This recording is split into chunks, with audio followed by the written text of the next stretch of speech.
My brother told everyone I faked my illness for attentions, so I sent my hospital records to the group chat and blocked him with a smile. I'm a 25-year-old woman. And for most of my life, I believed pain was something you could just push through. That belief crumbled 2 years ago when my body started turning against me. Literally. I was diagnosed with an autoimmune disorder that made every day unpredictable. Some mornings, I woke up so sore that even brushing my teeth felt like lifting weights. Other days, I looked fine, smiled through the pain, and went to work, only to collapse the moment I got home. At first, I thought people would understand. I explained it to my friends how my immune system was attacking my own cells, but their eyes glazed over. "You don't look sick," they'd say with a shrug. Even my boss once joked, "Maybe coffee will cure it." I laughed along because it was easier than explaining that, no amount of caffeine could fix my body's betrayal, but the hardest reaction came from my brother. Ethan, he was the kind of guy who believed everything could be solved with mind over matter. When I mentioned my diagnosis, he scoffed and said, "So what, you're allergic to life now?" Every time I tried to share what I was going through, he'd roll his eyes and call me dramatic. It wasn't just hurtful, it made me doubt myself. Still, I tried to keep peace. I told myself he just didn't understand invisible illnesses, that maybe he was scared for me but didn't know how to show it. I swallowed my frustration, hoping time would soften his attitude, but instead of compassion, his indifference grew colder, and soon I'd learned that disbelief can cut deeper than the illness itself, because the real pain wasn't in my body. It was in realizing how easily the people you love can turn your suffering into a joke. It's strange when your own family doesn't believe you're sick. The loneliness feels heavier than the illness itself. After my diagnosis, I expected at least some compassion from my parents. Instead, I got awkward silences and pitying looks. My mom would ask, "Are you sure it's not stress?" And my dad would say, "You just need more sunlight, sweetheart." I know they meant well, but every word chipped away at my reality. Ethan, though he turned it into entertainment. During Sunday dinners, he'd crack jokes like, "Careful, don't make her lift a fork, might trigger her condition." Everyone laughed, even my parents. I'd force a smile, my heart pounding while my appetite vanished. The worst part was pretending it didn't hurt. Pretending I wasn't shrinking inside every time he made me the punchline. One night after dinner, I tried to talk to him privately. "Ethan, can you please stop making jokes about it? It's not funny. I'm actually struggling." He smirked, leaning back in his chair. "You're always struggling. Maybe if you stopped Googling symptoms, you'd feel better." That sentence, so casual, so dismissive, hit me harder than any symptom flare-up. I started avoiding family gatherings after that. I told myself it was for my health, but really it was for my sanity. I stayed home on holidays pretending I was too tired, while scrolling through their photos online, smiling happy like nothing was missing, like I wasn't missing. And the cruel irony? The more I tried to disappear quietly, the more they painted me as overly sensitive. My illness became a running joke in my own home. But the truth about invisible pain is this: it doesn't stay invisible forever. One night, my body would make sure of that. In a way none of them could ignore. It happened on a Thursday night. It's one of those evenings where exhaustion wrapped around me like wet cement. I remember sitting at my desk, just trying to finish some freelance work because missing another deadline meant losing my only stable client. My hands were trembling. My vision was blurring. But I kept typing, whispering to myself, "Just 10 more minutes." The next thing I remember was the sound of my phone hitting the floor and a cold, sharp pain at the back of my head. Everything went black. When I woke up, the lights above me were too bright, and everything smelled like antiseptic. My throat burned from the oxygen tube, and my body felt like it had been run over. A nurse leaned over me and said softly, "You fainted from severe dehydration and fatigue. You're lucky someone found you when they did." Apparently my neighbor had heard the thud and called for help. My parents rushed to the hospital once they got the call. My mom crying, my dad pacing like it was a scene from a movie. For a moment, I thought maybe finally they'd understand. But Ethan wasn't there. Not a text. Not a call. When I asked my mom if he knew, she sighed. He said he's busy. You know how he is. Lying in that hospital bed, hooked up to IFS, I stared at the monitor beeping beside me and felt something shift inside. My body had literally collapsed, trying to prove I wasn't exaggerating. My blood tests confirmed inflammation markers were through the roof, medical proof that this wasn't in my head. For the first time, I realized that I wasn't just fighting an illness. I was fighting a family that refused to believe I was even sick. And that night, as I listened to the steady beep of the monitor, I decided if they wouldn't see my pain, they'd soon see the proof. After 3 days in the hospital, I was discharged with a folder full of test results and a list of medications longer than my grocery list. My doctor told me I needed rest, stress management, and a support system. I laughed bitterly at that last part. Support system. My family was the reason my anxiety flared harder than my symptoms. When I got home, my body felt like a stranger's. Every muscle ached. My joints screamed with every step, and yet I felt a small flicker of hope. Maybe now that they'd seen me in a hospital bed, they'd take me seriously. That flicker didn't last long. The day after I came home, I opened our family group chat to find a stream of messages. My mom had sent a photo of me in the hospital, saying, "Our girl's home now. Please send prayers." The replies made my stomach twist. Ethan had responded, "Glad she's okay." Guess her Netflix marathon finally caught up to her. And another, "Next time, maybe don't fake fainting to get attention." The reactions? Laughing emojis. From cousins. From family. My hands started shaking as I scrolled. My mom hadn't said a word to defend me. My dad replied with a thumbs-up emoji, like it was just another joke. I felt the walls closing in, not from illness this time, but from humiliation. I had nearly collapsed to death, and they still thought it was theatrics that night. I sat in my dark living room, the glow of my phone lighting my tears. I thought about sending them my medical papers, proof of the autoimmune markers, the test results. But something stopped me. Not yet.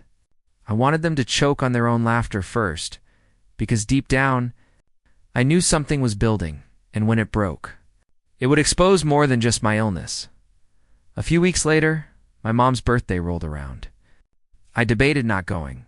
I was still recovering, still raw from the group chat incident, but guilt won. I thought maybe showing up, smiling, and pretending would smooth things over. Families forgive each other, right? Even if forgiveness meant swallowing every ounce of your pride. When I arrived, everyone was already there, laughter, clinking glasses, the smell of my mom's favorite lasagna filling the air. I tried to relax, sitting quietly at the edge of the couch. Then, Ethan walked in, late as usual, grinning like he owned the place. He clapped my shoulder as he passed. "Hey, miracle girl. Survived your little episode, huh?" The room chuckled. I froze. My mom shot him a half-hearted look and said, "Ethan, stop." But she was smiling. I managed a tight smile, whispering, "Yeah, still alive," and stared at my plate. My heart was racing so fast it made me dizzy. The dinner went on like that. Little digs, snide jokes, Ethan doing stand-up at my expense. But the breaking point came when I tried to leave early. As I stood to grab my coat, Ethan raised his glass and said loudly, "Don't worry, everyone. She's not dying. She's just allergic to fun." Everyone laughed. Everyone but me. I felt the air leave my lungs. The room blurred. Without a word, I set my plate down, turned around, and walked out. No goodbyes, no excuses. Just silence and the sound of my car door slamming shut. Halfway home, I had to pull over because I couldn't see through the tears. I had tried everything: kindness, patience, distance, and still. My pain was their punchline. That night, sitting alone in my dark apartment, something hardened in me. I realized the only way to heal wasn't through their approval, it was through their absence, and soon. They'd learn exactly what that absence felt like. I told myself I was strong enough to face them again. My mom's birthday seemed like the perfect chance to reconnect, maybe even reset things. I brought her flowers, forced a smile, and told myself to just keep the peace. That phrase had become my entire personality lately. The moment I stepped through the door, I felt it, that familiar tension masked by fake cheer. My mom hugged me, My dad gave a quick pat on the back, and Ethan. Well, he smirked. Look who's alive and kicking, he said, loud enough for everyone to hear. Guess your illness took a day off? Everyone laughed. Everyone except me. I laughed along anyway, because silence in this family always made things worse. I took a seat in the corner, pretending to scroll my phone, while their conversations swirled around me. Jobs, vacations, gossip, all the things I couldn't do anymore at dinner. I tried to contribute. My doctor says the new medication might actually help manage. Ethan cut me off, raising his glass. To modern medicine, he shouted, and to my sister, the drama queen who keeps our family group chat alive. The table roared with laughter. My mom said, "Oh, Ethan, stop teasing," but her tone wasn't angry. She was smiling. My chest burned like someone had poured acid into it. I wanted to scream. I wanted to stand up and tell them that every night I woke up drenched in pain, that I was tired of being the family joke. But instead, I just stood up quietly and grabbed my coat. Where are you going? My dad asked. Home, I said, my voice barely steady. Ethan chuckled. Guess the party's too lively for her condition. That was it. I walked out, tears blurring the lights of my car dashboard. I wasn't angry anymore. I was done. But as I sat there gripping the steering wheel, one thought echoed through my head. They think I'm fragile. Let's see how they handle the truth. After the birthday disaster, I went no contact for a while. I muted the family group chat, turned off notifications, and focused on surviving. My doctor increased my meds, but no prescription could numb the ache of knowing your own blood thinks you're a liar. I was finally starting to feel a little peace until a friend from college sent me a screenshot. It was Ethan. He had commented under a mutual acquaintance's post about mental health awareness. Some people just love pretending to be sick for attention. My sister's basically turned it into her personality. The comment had likes. Dozens of them. Some from people I knew. My stomach dropped so hard I thought I might actually throw up. Over the next few days, more things surfaced. A coworker mentioned that Ethan had joked about me at a barbecue, saying I used my fake illness as an excuse to be lazy. A friend told me Ethan was telling people I cried my way into free hospital food. Each story was worse than the last. He wasn't just mocking me anymore. He was rewriting my reality. Turning my pain into gossip. My silence had given him space, and he filled it with poison. I tried confronting him once. I texted, "Why are you saying this stuff about me?" He replied within seconds, "Don't be so paranoid. Maybe if you stopped making everything about yourself, people wouldn't talk." I stared at the screen for a long time before blocking his number. My hands were trembling, but not from weakness this time, from anger. That night, I opened my drawer and pulled out the thick envelope my doctor had given me after my hospital stay test results, scans, and discharge papers. Hard proof if Ethan wanted attention. He was about to get it, just not the kind he expected. A few weeks passed, and for a while I convinced myself I could ignore it all. Let Ethan run his mouth. People would eventually see through him, right? But then one evening, I got a message from a coworker that shattered every ounce of that denial. "Hey, is this you?" Attached was a TikTok video. Ethan's face filled the screen. He was sitting in his car, fake coughing, clutching his chest dramatically while sad music played in the background. The caption read, "When your sister thinks she's dying because she sneezed twice." Hashtag chronic drama. It already had thousands of views. The comments were full of laughing emojis and people tagging their own overdramatic relatives. My name wasn't mentioned, but everyone local knew. His followers knew. Our family knew. I felt sick not from my illness this time, but from humiliation. He had turned my pain into content, my suffering into clout. I scrolled through the comments, tears blurring my screen until I saw one that said, "Wait, isn't this about his sister who was in the hospital?" Ethan had replied, "Oh yeah. She's fine now." Attention cured her. Something inside me snapped. Years of quiet endurance, of swallowing insults and smiling through pain, of pretending I didn't care, all of it burned away. My hands were shaking, but my mind was clearer than it had ever been. I grabbed the thick folder from my desk. Hospital records, blood tests, medical notes, and laid them out one by one. Cold. Undeniable proof. I opened my phone, scrolled to the family group chat, and stared at Ethan's profile picture. I could feel my pulse racing. For the first time in my life, I wasn't scared of being the villain in his story, because this time, I was going to tell the truth and make sure everyone saw it. I didn't sleep that night. The folder sat on my kitchen table like a loaded weapon. Every page was proof of what I'd endured. The hospital logo, the doctor's notes, the words autoimmune flare-up stamped in bold letters. I reread them over and over, my pulse steadying with every line. For the first time, my truth didn't feel like a burden. It felt like ammunition, but I wasn't going to rush. I wanted to do this right, no screaming, no chaos, just quiet surgical precision. I took photos of the documents, redacted sensitive details, and organized them into a neat gallery on my phone. Then I screenshotted Ethan's TikTok in the comments.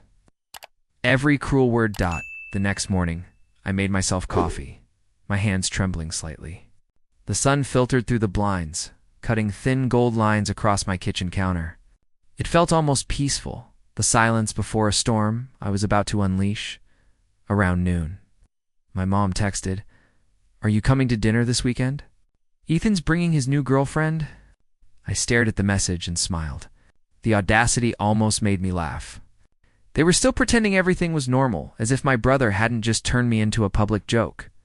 I replied, "Sure, I'll bring something too." But before dinner, I had one more thing to do. I opened the family group chat, scrolled through Ethan's memes and sarcastic comments, and typed a single message. Since everyone's been curious about my fake illness, I thought I'd share something real. Read carefully. I attached the photos, hospital records, diagnosis summaries, discharge sheets, all of it. My thumb hovered over the send button for a long second. Then I pressed it. The screen blinked. Message delivered. And for the first time in years, I felt calm. Because no matter how they reacted, the truth was finally out. The message sent at 7:04 p.m.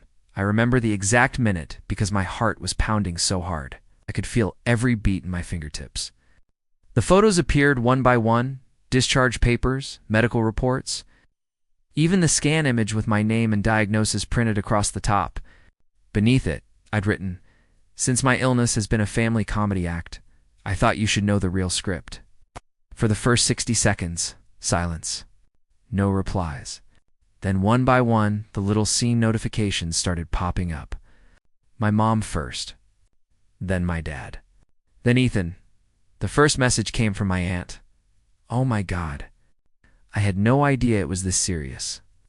Then another cousin replied, "Wait, Ethan said you exaggerated." Ethan finally broke the silence. Wow. Overdramatic and violating privacy laws. Nice. My mom responded instantly, "Ethan, stop. This isn't funny." My dad sent, "Let's all calm down." But I wasn't done. I uploaded the screenshot of his TikTok, the one mocking my fake illness. Then I wrote, "You wanted attention, Ethan? Now you've got it." The chat exploded. Relatives I hadn't spoken to in years started chiming in, some defending me, others demanding explanations from him. My mom called my phone 3 times in a row, but I let it ring. I just sat there, watching the notifications flood in. Every message a mix of shock, guilt, and confusion. Ethan eventually left the group chat. No apology, no explanation, just a silent exit. I sat back, exhaled slowly, and stared at my phone screen. For once, my hands weren't shaking. I wasn't crying. I wasn't scared. The truth had done what years of pleading couldn't. It silenced the lies. And as I locked my phone, I whispered to myself, now let them sit with it. By morning, everything had blown up.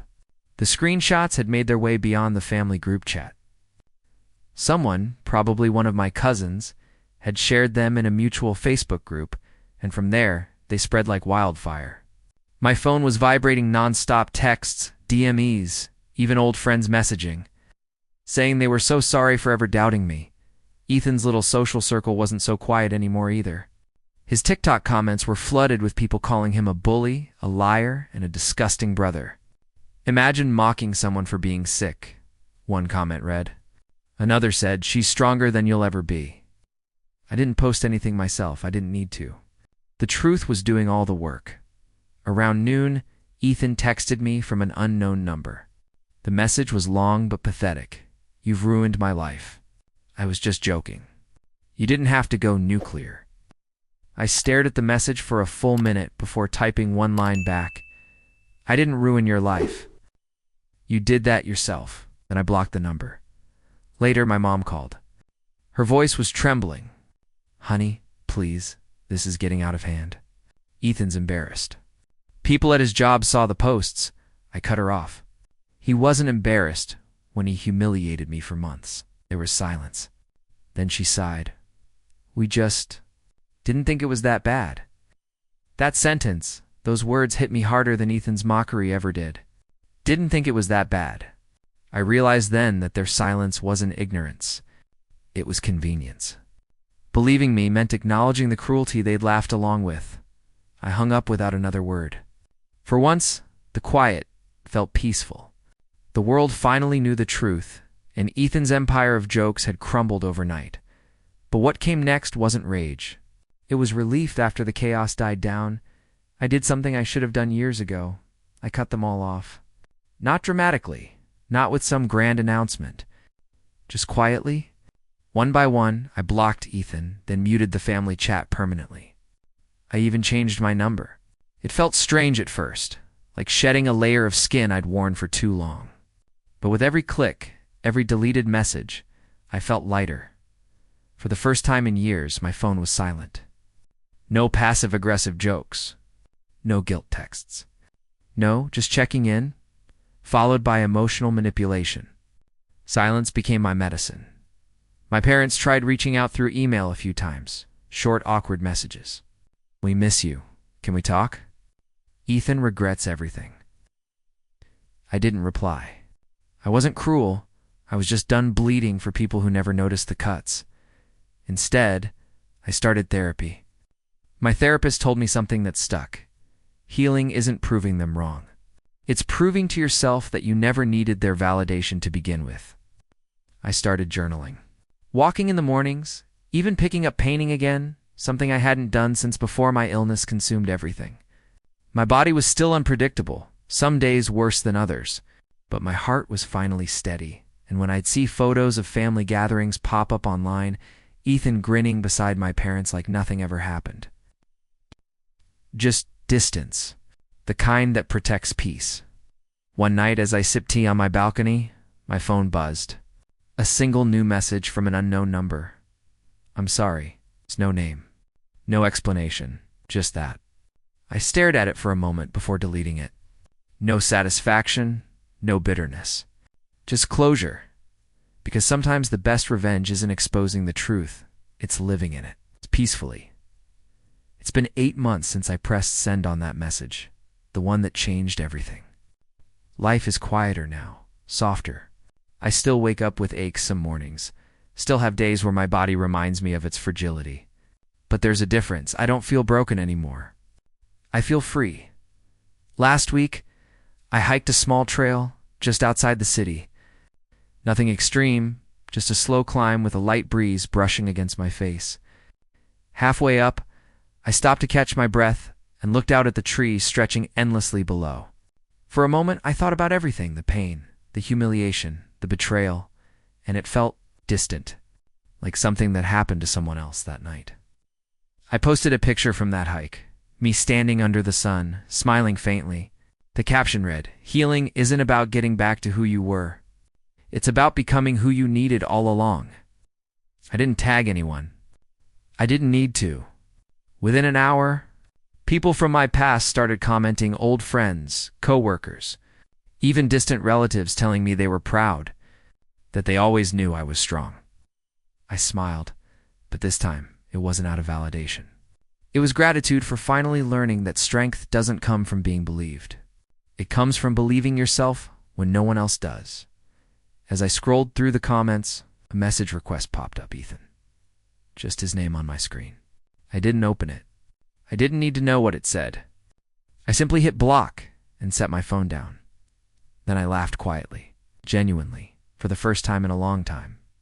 He once said I faked my illness for attention. But the truth? I never needed attention, just peace. And in the end, I found it with one message, one block, and one unshakable smile.